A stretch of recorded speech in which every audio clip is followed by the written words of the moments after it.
Hi, welcome back to a new video. In this video, I'll be showing you how to paint reflections in water. So first, we need to block in the painting. I'll take in some titanium white and Prussian blue. Very little blue and more of white. I'm painting in watercolors today. Let's place in the lighter part of the water. We're just going to sketch in roughly, just like that. Grabbing some Prussian blue. Go back to some white. Create that smooth transition, and I'm just trying to blend them then and there itself. They go back, they're gonna get smaller, and over here we'll have a lot of light. Just something about like that, and bring that into the other side of the reflection and make the painting fit together. And I might leave this a bit rough and not blend it too much because I want the reflections and the ripples to be seen.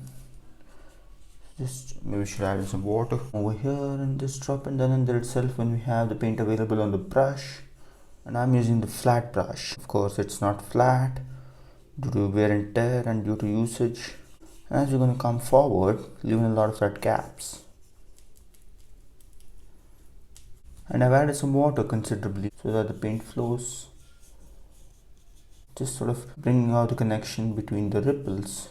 And let's drop in some more of that over here. Just taking in some more of white. Or you could even do it with the rigger brush. And maybe it's concentrated more over here.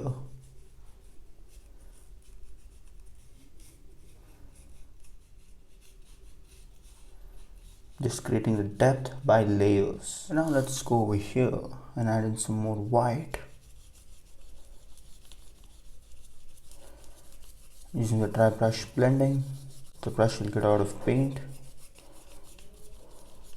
and that's the way you can achieve the blending even though the paint is dry. And now I'll take my modified flat brush, load it full of paint with some Prussian blue, and let's come over here. Maybe we should add in some water. Let's place in some of that darker shadows right over there, and just give it a slight blend, not too much. Just a bit. Skip some spots. Just blend them or give it a slight touch. Don't follow any patterns. And this shadow will not be everywhere, just over here and there. Just to create that contrast, depth. Which will be concentrated more on the left side of this portion. In this scenario. And now let's come over here at the top and just enhance those highlights with some more white on the modified flat brush. I'm not going to go over those areas which we painted just now.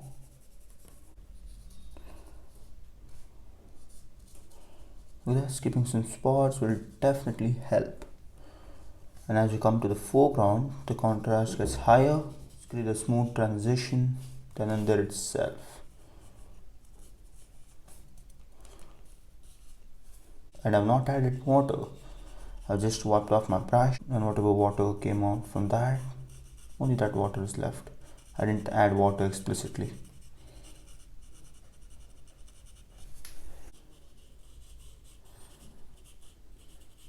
And we'll have a few more reflections over here. Load in thick paint.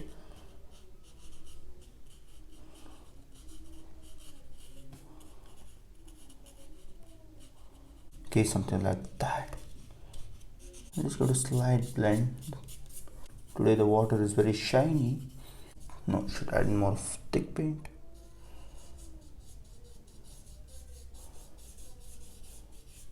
Now I've introduced some green and black onto my palette. Mix them both together. Look at that, creates a grayish green color because of the white which was present earlier. Just a bit of blue, mostly green. I want a lot of contrast, so I'm going to add in more of black. Create that mid-tone color. Let's come right over there. Look at that. That itself is going to create that waterish effect. And I've added some water also for this. Not applying too much of pressure. Maybe to change the flavor, I might add in some yellow ochre. Add just a bit of yellow ochre to lighten up that color a bit. Should add in some water. This is another phase of the blocking in part for the green color. And as we're gonna come over here, we'll have in more of that yellow ochreish color. And we want them to be very, very regular because these are reflections. And it also depends on what is there above. Gonna take in some black and green and let's place that color right over there. Added some water for smoothness. And another thing is you can skip some spots very randomly and you may achieve that effect. Look at that, just like that.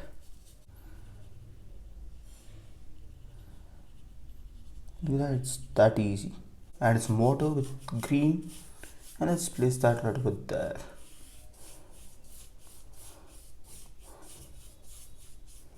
And over here we're gonna have in some of that, and let me just sketch in first. Okay, something over there, and maybe we'll have some orange coming across right over here. And the rest of it's gonna be black and green.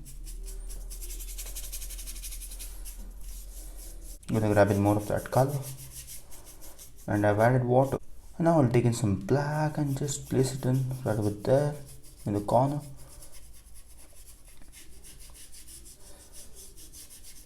Some of the edges can be hard, that's okay. Just trying to create that transition between the colors and the shapes. Now I've rinsed my brush in water, and just a bit of water is there on the brush. Let's come right over here and just drop on some of that reflections. I'm gonna grab in some yellow ochre. That color was mixed through yellow ochre and white.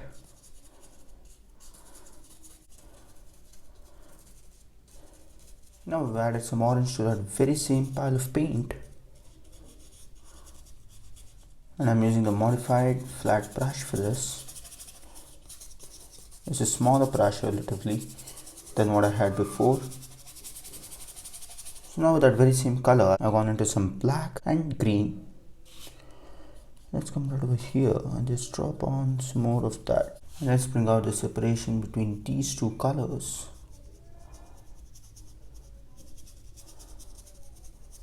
Look at that, it's that easy.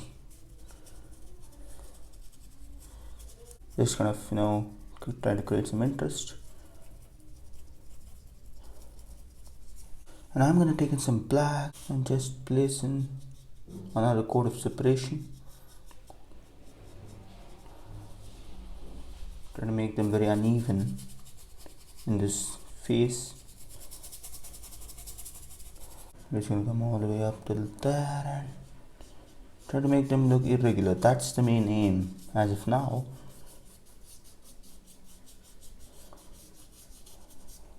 Add in more of black. Take off the excess paint.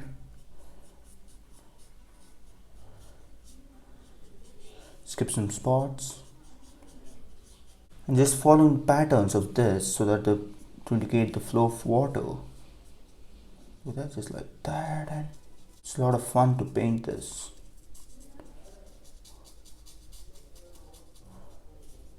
And I'll hold the brush like that in that angle and just turn the brush. Maybe the other side is loaded.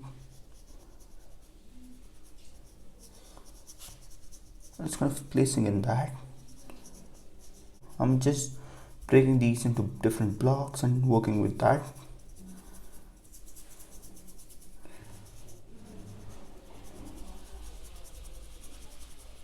Just wiggle the brush when you're doing this and you'll get that effect. With that, the reflections look like that as of now. So now I'll take in some mid-tone grayish green color and let's come right over here. Just drop on some of that continuations of those reflections. But over here, less is more. Not trying to copy exactly the reference picture, then just a bit. As the name suggests, that is a reference picture that is for reference. Something comes off like that, and just a bit over there too.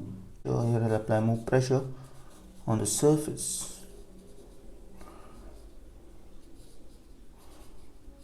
Gonna add in some black, just a bit. Continue all the way up to there.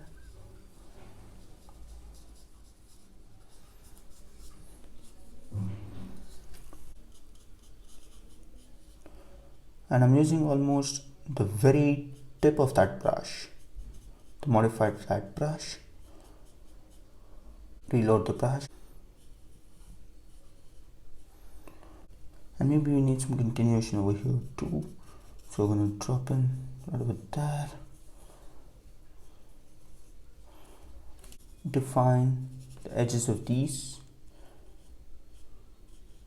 Try to make them look realistic and natural.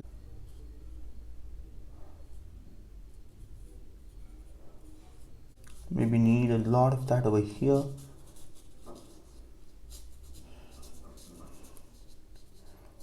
Connect them.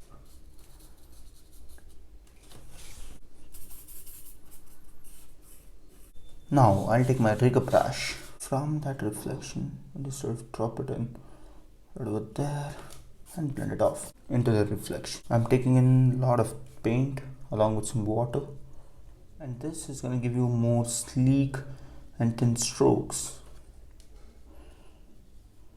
From the bigger brush, I've switched over to a smaller brush. And over here too, we'll have in some more of that. I'm going to load in thick paint and barely touching the surface. I'm just going to darken the interior part of these just a bit to add in some elevation. Maybe here's a thick stroke. Don't want to go overboard with that. And just a bit here and there, very far from each other. So now with another type of cream texture brush, let's place in the glow on the water. Maybe skip some spots and just a bit over here and there. Should kind of make it look realistic, beautiful, natural and interesting.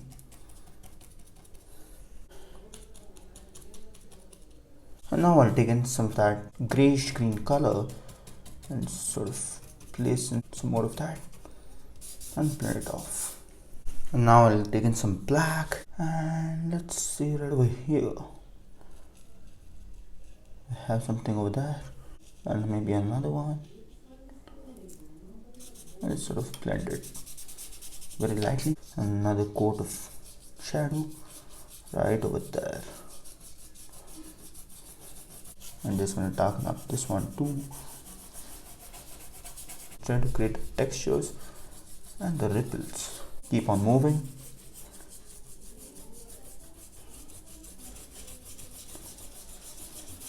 And just sort of making the water look elevated. The dry brush blending on the brush, and I'm using a worn out number 2 fan brush to do this.